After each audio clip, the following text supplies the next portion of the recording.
Түлкі, тасбақа және кені. Баяғы заманда бір түлкі, бір тасбақа және бір кені үшеуі жолдас болып келе жатса, бір жерде бір уыс тары жатыр екен.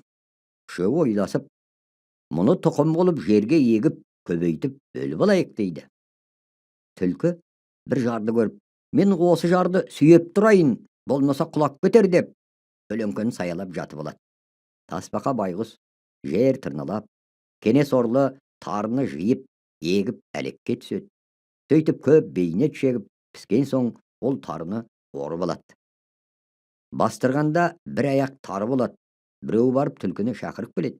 Түлкі келе сала, бұл тарыны үшеумізге бөлуге болмайды. Үшке бөлгесін бұл әрқайсымызға қаншадан тиеді дейсің? Оның да үшеуміз жарысып, қай озғанымыз алайық дейді. Мақұл деп үшеуі бір жерге келіп, қатарласып тұрады. Түлкі ол кеттік деп жөней бергенде, кене түлкінің башпайына жабысып бірге кетеді. Түлкі өліп өшіп, барынша жүгіріп келіп, қырманға отыра бергенде кене, ай сорлы, мені басып өлтіресің бе дейді. Ей, сен қашан келдің дейді түлкі. Сен бағана ал кеттік дегенде мен келіп қалғанмын дейді кене. Екеуі дауласып жатқанда, аузы мұрны қанған болып тасбақа келеді. Келе сала, ойбай түлкі, мен бір бәле көріп келдім.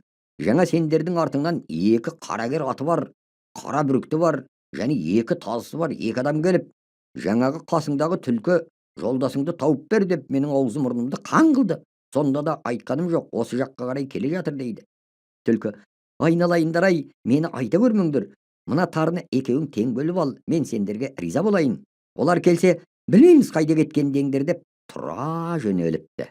Сөйтіп тарыны тасбақа мен кене бөліп алыпты.